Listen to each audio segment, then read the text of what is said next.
We interrupt our program to bring you this important message. You are listening to The Underground Marketing Conspiracy, a secret ritual where entrepreneurs acquire highly classified and confidential business knowledge that the top 1% of income earners don't want you to know. And now, your host, Maddie Milligan. What is happening, my fellow conspirator and conspirators? Welcome to the Underground Marketing Conspiracy. Woo! So, I spent several hours last weekend, probably about 10 to 15 hours, redoing my website, MaddieMilligan.com.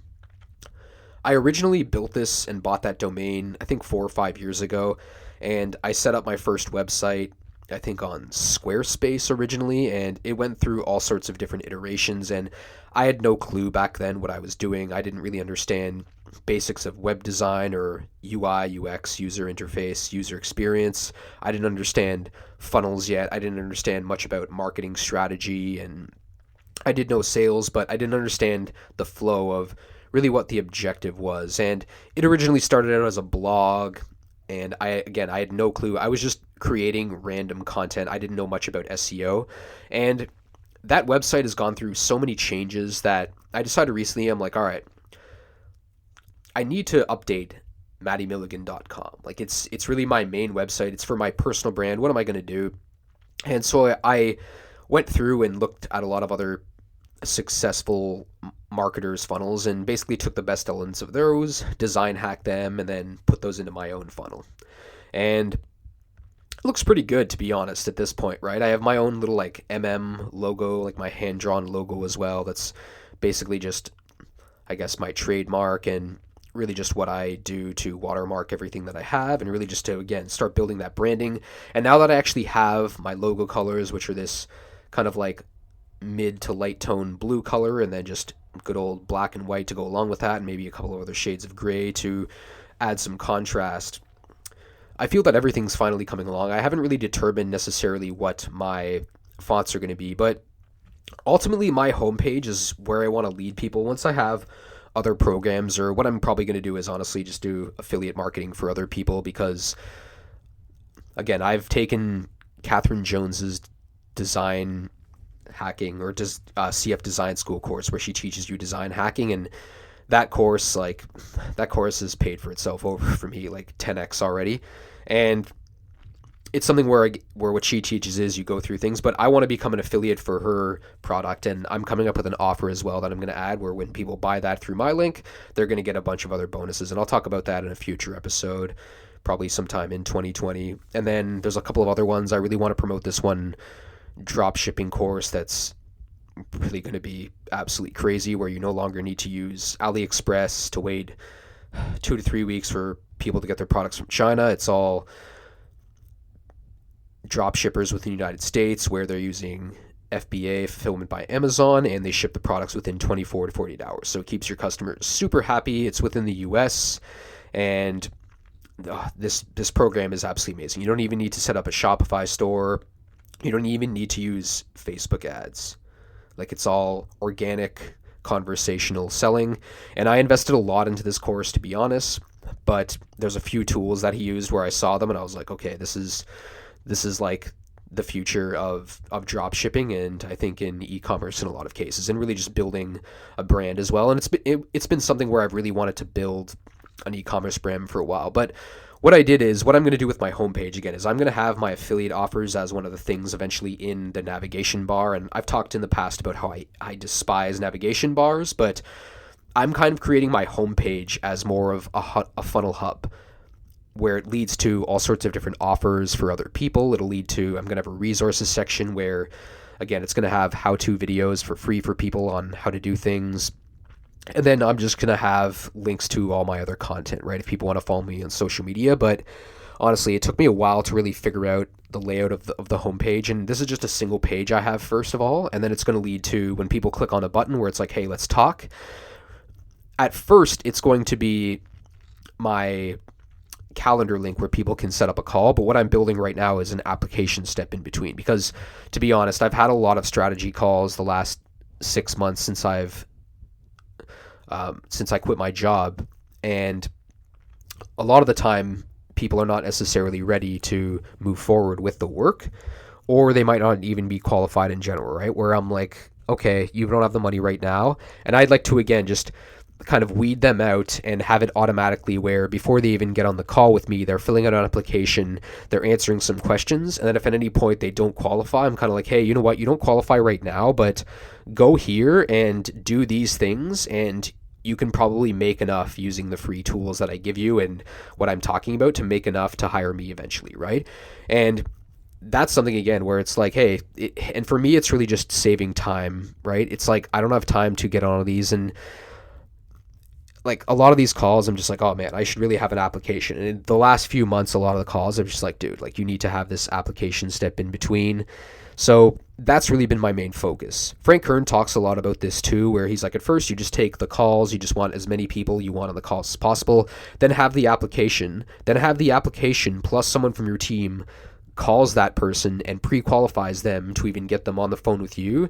And then I think he has one where they actually lead to 2 pre-qualifications, where it's like the person fills out the application, then there's the pre-qualification call number 1, then pre-qualification call number 2, then the actual call with him, and then he basically closes that deal. And at that point, he just gets on the phone. He's like, hey, cool, yeah, so do you have any questions? Like, I'm sure he doesn't even answer questions. It's just making sure that it's actually him and he's running everything. And it's a quick call based on what he says, where you get on the call, and at that point, like, they're ready to buy. You've overcome all their objections. Just like, cool, so here's how it works. Here's the price. And then you basically wait for them. They're like, okay, cool. Like, I have that money. Awesome. I've already told your team I have that money. Awesome. I've told you I have the time. I've told you I have the energy. I've told you what I want to accomplish. And then it's like, all right, cool. Talk to my assistant and they'll tell you how everything works, and, look forward to working with you, and congratulations. And we'll get started very shortly. But when you're just starting out, whatever you're selling, I think just getting people on as many calls at first and booking as much as possible with your calendar is really the thing. And you'll probably have to start taking calls on Saturdays and Sundays. My first sales ever for copywriting and funnel building happened on a Saturday.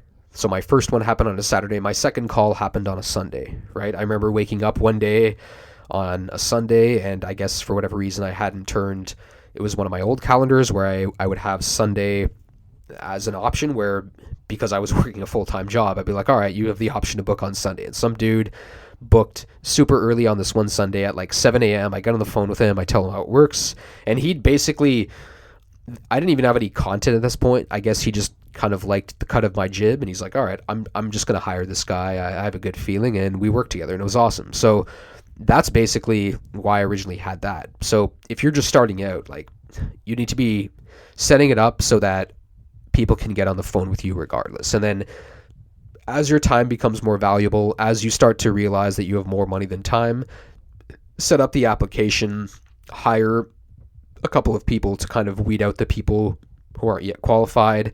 I went through a couple of other funnels. There was one that I went through where the first page is an opt-in, where you opt in for a series of videos. And then you watch 7 videos. And at the same time, this dude is just sending you tons of email. But you opt in, you watch these 7 videos, and then at the end, he makes you fill out this 88-question application. And the first 4 questions, because I went through it multiple times. The first 4 questions, it was like if you answered no, then it sent you to a little video. This was all done in type form, by the way, which is probably what I would recommend if you're going to have an application funnel. It would answer 4 initial questions. And if you answered no to any of them, it would send you a video. It's like, hey, you're probably seeing this video because you said no, so we're looking for this kind of person. But hey, you know what? We'll probably have something in the future, so enter your email below, and then what's basically going to happen is we're going to send you some information for a new program potentially for people like you. And I'm sure what they do is from here, they take your emails at each of those 4 steps, they tag them in whatever email service or autoresponder that they're using, and then they segment their list. And then they analyze it probably after a couple weeks, maybe every month, maybe every couple of months, maybe every quarter. Whenever it is that they analyze it, they look to see if there is a market for that new product, and then they go out and create it themselves. But again, in those cases, you're really just, the benefit of doing that too is you can call out your avatar in your ads and on your landing pages and tripwires. You can call them out a lot easier. and then really get more specific with the words that you're using in describing them. Like if I was selling something, for example, to, let's say it was C-suite executive women in, I don't know, Brampton, Ontario. Like that's a very niche market as it is, right? So at that point, if in my application, first thing would be like, hey, are you a C-suite executive? It's like, if they answer no, it's like, hey, you're probably not ready. Maybe you're not that level. So here's some more information. Let us know. Maybe we can create something. But if they say yes, it's like, all right, cool. Are you a woman? Yes or no? If they say no, it's like, hey, you know what? You're probably a man. And here's the deal. We only work with women. And again, give me your email and we'll follow up with you if we create something for men in the future. But if they say yes to women, it leads on to the next thing. And it's like, hey, do you live in Brampton?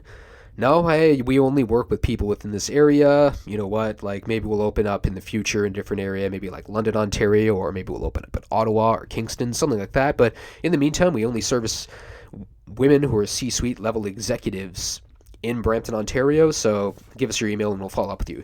Then if they say yes again, it's like you've weeded out the people and you've made them say yes to a bunch of things, right? This is important in selling too, because you're slowly building that yes ladder where they're saying yes, yes, yes over and over. So when you finally ask them in the end for the sale, they're very likely to say yes because they follow the rule of commitment and consistency, which is a big psychological thing where they've said yes multiple times. They follow through.